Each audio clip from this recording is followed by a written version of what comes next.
How's everybody doing? I got to tell you, Saturday morning's a tough morning, so I don't envy you guys.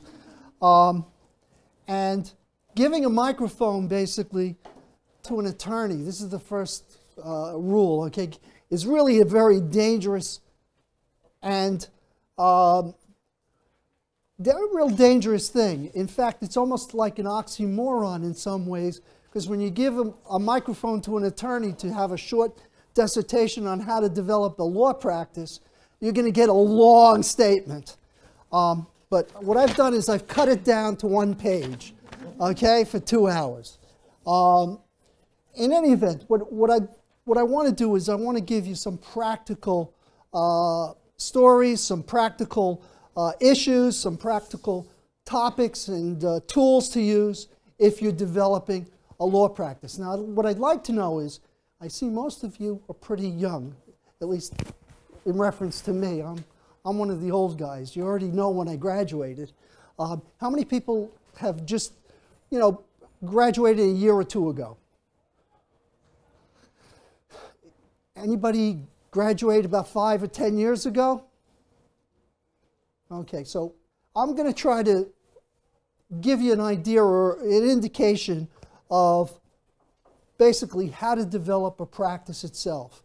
And I've been doing this now for almost 38 years or so, and I gave out a bunch of handout sheets, and some of the handout sheets, they're basically shameless self-promotion. You can look at it. Basically, I've done a whole lot of things, and I've made a whole lot of mistakes in my practice as well as in all sorts of other things. And I really believe that you can do 2 things by learning. You can either model yourself after somebody who's successful, or you can learn by experience. And sometimes learning by experience hurts a lot. So I'm going to give you a story that I have, and I usually give out. I want to share it with you. I was the senior partner in the firm of Kurtzman, Lipton, Matera, Gurak, and Scuderi. And approximately the year 2000, 2001, I was handling probably about 120 negligence cases that I was responsible for, about 50 or 60 criminal cases. I'm a former prosecutor. I'm a former public defender. And I was handling a number of commercial litigated cases. And my wife and I, we like walking the dogs up this hill, Ramapo Reserve, where I live around. And we're walking up the hill, and my wife looks at me, as she usually, and she's looking at me funny. And I said, "Did I do something wrong?" And she says, "No, I don't like the way you're breathing." And I said, "Okay." She says, "No, you don't understand. I don't like the way you're breathing." And I said, "All right." The next week or so, she talks to my best friend, who's my doctor, and he says to me, "I don't like the way you're breathing." So I said, "Okay, fine, what's the story?" They said, "Well, we're going to bring you into the cardiologist, and we're going to look you over. We're going to see how you're doing." And the next thing I know, I'm in Columbia Presbyterian.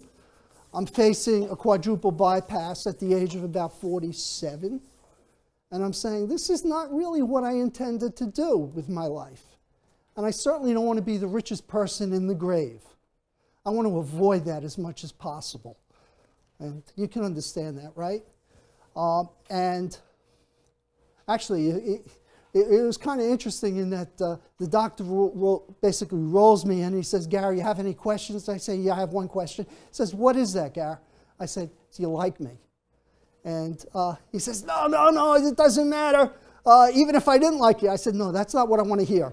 I want to hear you like me, and I'm all set to go in." And luckily, I was able to avoid the quadruple bypass. They only put in like 3 or 4 stents, and I'm still around, so it's been very helpful. However, it taught me a lesson. And once again, I like the idea of mimicking as opposed to experiencing. So I don't want any of you to experience what I had to go through and the scares I had to go to. So what I'm